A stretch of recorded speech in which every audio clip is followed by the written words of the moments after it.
Hello, everybody. My name is Kirkbarbera, and I wanted to talk very briefly to you about what is poetry and what it can do for you, a live experience.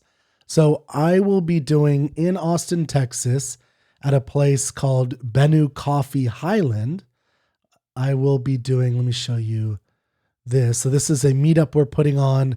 It's going to be a small group of us, but I wanted to tell you a little bit about it, explain what's happening, and hopefully encourage you to give this a shot. It's only 2 weeks, and it is a reading of a very short book of poems by William Blake. So if you go to the meetup, and I'll put links on here, you'll see links to this book that you can get. It's very short, and yes, it does have some pictures in there as well.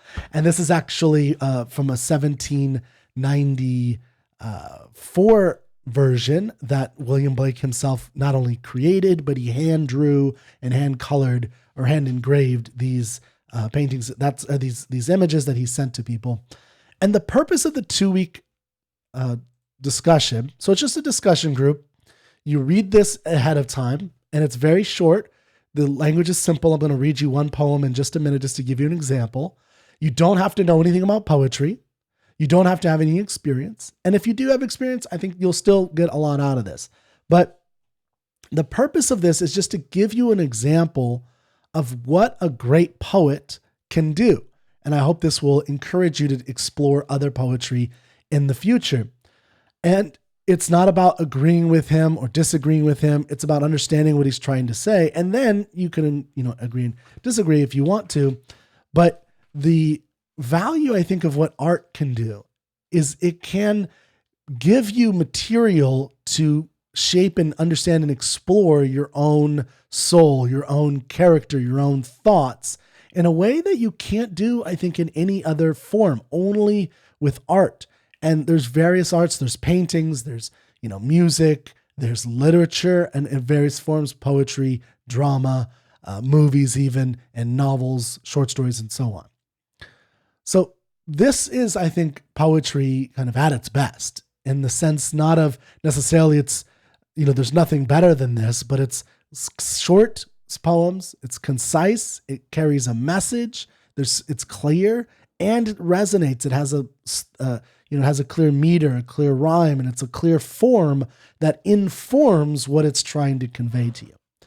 And that's what we're going to be doing. So, we're going to be meeting on the July 31st. It's just 2 weeks. It's that Sunday, this July 31st, and the next one. And hopefully, we'll see how it goes, but maybe we'll do some more in the future. But let me go ahead and read a quick poem this is the introduction to this whole thing by William Blake. And it's called Introduction to the Songs of Innocence and Experience. And it just, so there are paintings that comes along with this. So this will be, if you buy, again, you should buy this book because I want you to see all of the artistic elements that go into this because that's going to be part of our discussion. But it goes in. So by the way, when he says piper, he's talking about somebody who actually, plays a pipe. So that's going to be something he talks about. That's an image he gives to you. We're going to be talking about imagery and the meaning of these images and the meaning of these things. But I also want you to notice in this reading how simple the language is. Again, when a lot of times when we think about literature, when we think about poetry, we think about Shakespeare and this language that doesn't make any sense. I don't understand anything what he's saying. I watched Shakespeare once and saw on stage and I literally tuned out because I understood 0 of the words. That's not going to happen here. Now, the structure might be a little bit different, but it shouldn't really happen. And you should know all of these words. And yet, the multi-layered aspect of it, I think, merits infinite rereading. And the example I think of is always, sometimes I'll hear a song for the first time and it doesn't really do anything for me. But then it, repeats sometime. And all of a sudden, it's got its grasp on my soul and I have to listen and I love it. And, but the first time I listened to it, it wasn't much. Sometimes even the second and third time. But after a while, I was like, oh, wow, this is actually really good. Okay, so let's go ahead and let me read this real quick. And we're not going to go into a full analysis. I'm just going to point out 1 or 2 little things about it to hopefully intrigue you to want to read the other poems in this. And then we're going to explore them as individual poems the first week. And then the second week, we're going to read them as combinations of poems and what he was trying to do in writing a book of poetry like this. Then there's a purpose behind all of the elements of this book together. Okay, so Introduction to the Songs of Innocence and Experience by William Blake. Piping down the valleys wild, piping songs of pleasant glee. On a cloud I saw a child, and he laughing said to me, pipe a song about a lamb. So I piped with merry cheer. Piper piped that song again. So I piped, he wept to hear. Drop thy pipe, thy happy pipe. Sing thy songs of happy cheer. So I sung the same again, while he wept with joy to hear. Piper, sit thee down and write in a book that all may read. So he vanished from my sight, and I plucked a hollow reed. And I made a rural pen, and I stained the water clear. And I wrote my happy songs, every child may joy to hear.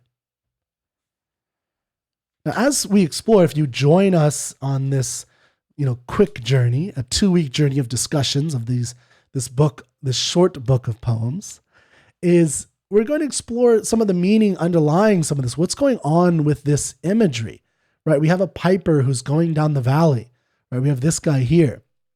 He's walking down the valley and he's piping these songs, and he has this, this basically an angel, a cherub, like on a child, laughing, and he asks for a song. He asks for a song about a lamb.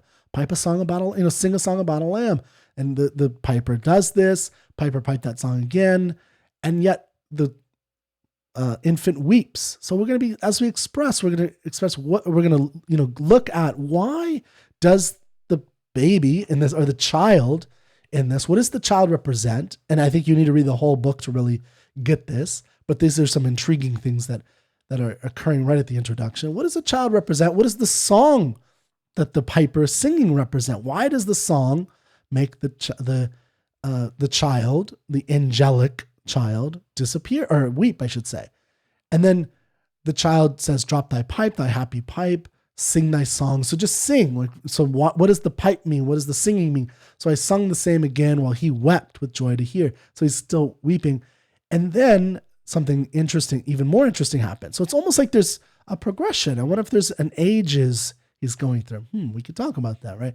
So there's an age of playing the songs. There's an age of singing, oral, getting it out there with words. And then he goes into a final age, which is writing. Piper, sit thee down and write in a book that all may read. And then what happens to the child? The child vanishes from sight. And I plucked a hollow reed. So there's almost like something like when this kind of cherub angel, the connection with this mythical past disappears when you write it down, right? Maybe there's something about humanity that William Blake is, discussing about the progression of, we lose something in our imaginations, perhaps. I don't know. We'll see. We have to read the book.